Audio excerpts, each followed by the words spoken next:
Have you heard the mix of Justin Bieber and Psychosocial Baby? That is fucking hilarious, dude. It's great. I was sitting in my kitchen, and my manager sent it to me, and me and my wife and a bunch of friends, we just clicked on it, and we were like, I did my time, and I went out, so if you say it doesn't touch, the soul is not so vibrant, the reckoning, the sickening, packaging's a virgin, pseudo-sacrosanct perversion, what the fuck am I seeing? It was genius. It was fucking great. To me, it almost had that kind of Shreds feel to it, you know, those Shreds videos, which I love. I love it when anybody takes the piss out of me, because you take yourself too seriously, that's when you get knocked down a few notches. So I thought it was great. I was just like, this is fucking beautiful, and the way it was put together, man. I mean, it was so pulled apart and put back together, and I was like, this is awesome.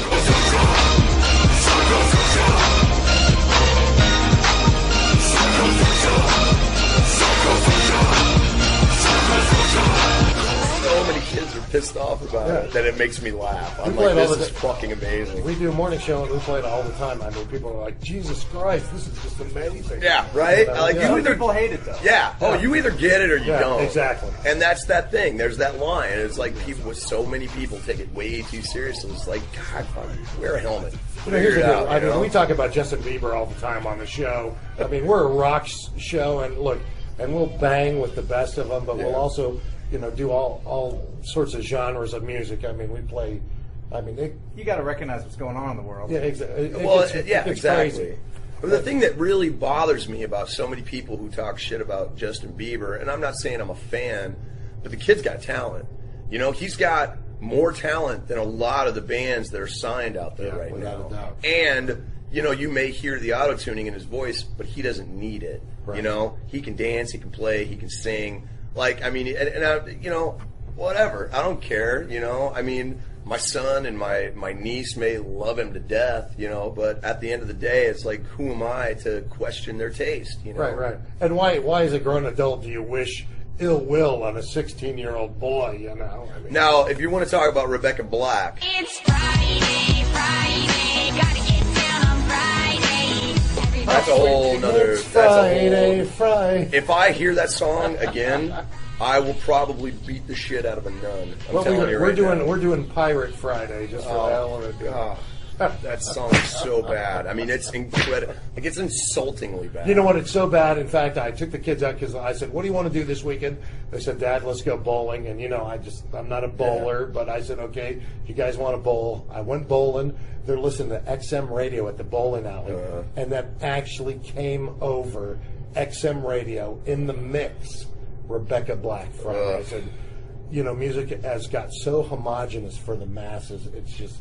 It's like, and the lyrics are something out of Sesame Street, you know, like C is for cookie, you know, back seat, front seat. Are you kidding me? And Martha. Get the fuck out of my face with that 100 shit. million hits on YouTube. I know. But that just goes to show, I mean, her father paid the 20 grand to have that done for us. So are any of your progeny, are they musically inclined? They all are, but they're all way too out of their minds for me to fucking sit them down with it. My son is very much a singer, and like, I mean, he hasn't had one drop of coaching or anything like that. He's got my ear, and he's starting to get that like vibrato in his voice. Right. He's 8, you That's know, like awesome. I mean, and it's wicked to watch him dance around, and he's learning all of the music from like Guitar Hero and stuff. So he's learning like good hard rock and whatever. I sat and watched him sing the wrong lyrics to Blitzkrieg Bop, and I was so proud, man. I was like, yes, son! My 4-year-old, we had him on the air singing Bieber today, but he'll sit in the truck and go, together forever. Yeah, there you go. Oh, dude, and he knows. Like, you know, I've always said there are kind of like 4 tiers to developing your musical taste. And the first 2 are hearing it just around the house and whatnot, and picking it up and kind of becoming fans like that. And then the last 2 are when you start to kind of break out onto your own and discover your own music. And that's from like a real music fan. You know? The first tier. The first tier Honestly, I mean, I when I was younger, my grandmother really got me into country, basically. I mean, I grew up listening to everything from Johnny Cash to the Statler Brothers to Elvis, which probably is a much bigger influence on me than I even realized, just for the fact that my grandmother had so many Elvis 8-tracks that it was unbelievable. I mean, she still has stacks of them. And then obviously, listen to my mom's stuff. My mom, probably when I was about 10 or something like that, my mom was very much into like Motown and disco. So I kind of picked up those hooks from listening to that, and she had an extensive favorite disco collection. tune. Mine? Oh, That's the Way I Like It. I mean, come on, I mean, it doesn't get much more white bread funk than Casey and the Sunshine Band, which, whatever, man. That, to me, that's all junk food music. And I was awesome. a more, how do you like it? Because I was a dirty perverted kid. Like, oh, this is about porno? Let's go. All right, well, I'm backing it. But then there's the last two, which are not quite your peers, but like babysitters, friends, stuff like that. And that's when I picked up on hard rock, punk rock, listening to like Motley Crue, the Buzzcocks, Sex Pistols, stuff like that. And then the last tier was like finding my own music, which was very much 80s thrash metal. And so really the band... So 80s thrash metal, are you talking like Anthrax, Man of War? Oh yeah, Big Four. Yeah. No, not Man of War. Not Man of War. That's more of the old... He's not a Man of War fan. The Big Four, definitely, and... Raven? More on the more like DRI, Suicidal Tendencies. Sure. Put a bullet in my head, Death Angel. Yeah, exactly. I mean, we kind of grew up like these crazy skate punks, so that's where my allegiance kind of fell. Metallica, Anthrax, Slayer, Megadeth, Testament, DRI, stuff like that. Like that's where really when I started to kind of come into my own. And the great thing about it was amazingly heavy and yet still very melodic, and I think that's something that's kind of lost on the heavy metal generation that's going on right now. I mean, or it's just that.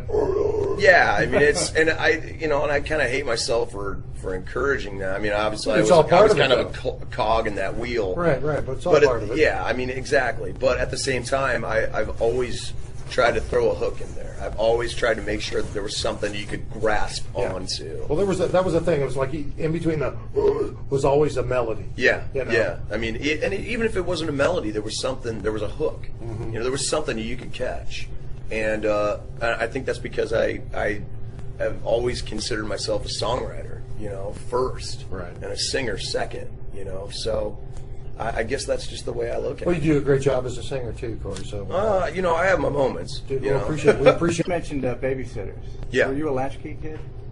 Kinda, yeah. I mean, my mom, if she wasn't working, she was gone. I mean, it was one of those things. So I would come home, kind of get inside my apartment, and this was the first couple of years of MTV. So I kind of grew up. You're really kind of stimulated visually by that. I'd get done watching. The G.I. Joe cartoons and He-Man and whatnot, and I'd immediately flip it to MTV, and that's where I saw Motley Crue Looks the Kill. It's where I saw, the Greg Kinn Band, Our Love's in Jeopardy, which was like, holy shit, there's zombies. This is awesome, So I kind of grew up with that, with that stimuli, and ironically now, you have to get on YouTube to see fucking videos anymore. Yeah, it's amazing, isn't it? It really is. I don't know how they can call it MTV. To me, it's almost a travesty. It is. It's like rename the fucking channel. Right.